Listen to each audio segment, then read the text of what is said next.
Exactly 1 month ago, the Prime Minister of Israel, Bibi Netanyahu, approached the Koisel, the Western Wall, draped in a tallis.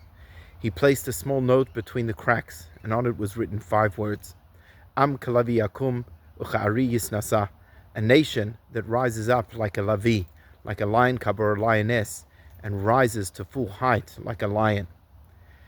These words became the name for the operation that launched 1 day later when Israel attacked the nuclear facilities of Iran and brought about a miraculous victory, a destruction of a terrible threat that had loomed over the head of the Jewish people. The operation was named Lion Rising, and these words are drawn from a prophecy which is found in this week's Parsha, Parshas Balak. Bilam, the sorcerer and prophet of the nations of the world, tried to curse the Jewish people, but God transformed these curses into wondrous blessings. In this verse, in this particular pasuk, he likens the Jewish people to both a lion cub and to a lion. And in this prophecy, it contains the power of the Jewish people and our key to victory in all of the battles that we would face. In the literal sense, the pasuk is talking about the physical strength of the Jewish people, that they are mighty like a lion, referring to the various battles that they had fought, recently defeating the kings Sichon and Og, the kings of the Amorites, and they would go on to battle against Midian and later to conquer the land of Israel from the 31 Canaanite kings. And therefore the metaphor of the lion refers to its powerful strength, its mightiness, and ability to slay its opponents. But Rashi in his commentary on the Torah presents 2 explanations. The second explanation, he says, Ketargumoy, is meant to be understood like the Aramaic translation, which indeed focuses on the might and power of the lion. But the first comment that Rashi gives is based on the Medrash.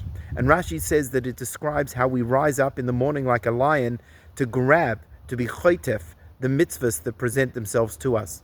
To put on tzitzit, to say the Shema, and to put on tefillin. And when we go to lie down at night, we say the Shema, which draws down divine protection to rest upon us. Rashi's words are taken from the Medrash, and the Medrash says that when the Jewish people are faced with mechablim, people who seek to cause us harm, when we recite the words Hashem Echad from the Shema Yisrael, it causes our enemies to become destroyed. And when we say the verse Baruch Shem Kavod Machusay Le'olam Voed quietly, it causes that our remaining enemies should flee before us.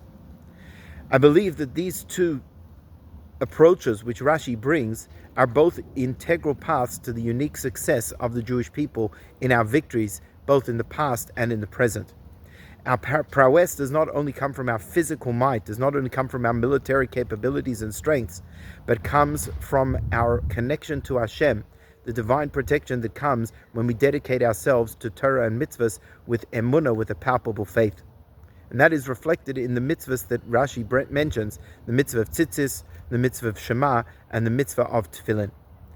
It is no coincidence that this operation is named after this pasuk, Rising Lion, because we have seen both of these prophecies being realized. We have seen an incredible, powerful strength of the soldiers of the IDF who have bravely carried out their missions, and at the same time, alongside that, working hand in hand, we have seen a rising lion of faith as the Jewish people turn to Hashem in prayer and in faith that fortifies them. The fact that we have soldiers asking for tzitzit to be able to wear as a protection. The fact that we have Israelis crying out, Hashem yitbarach ta'im idohevoti, that Hashem will bestow goodness on us. We have seen a massive resurgence of faith articulated by Benjamin Netanyahu himself in the first public address that he gave after the Americans bombed the nuclear sites of Iran, where he quoted the pasuk, Shema Yisrael, Hashem Elokeinu, Hashem Echad. There has never been a time in recent history where we've seen expressions of our faith in God being so publicly articulated and celebrated in the streets of Israel as we do today. And so therefore may we merit to have the complete victory over our enemies, that we'll rise up like a lion against all of those who seek to cause us harm. And may we ultimately come to the true realization of the pasuk, where the Medrash Lekach Tov says will be in the times of Melech HaMoshiach, when the Jewish people will rise up like a lion and be able to dwell in absolute peace and tranquility forevermore.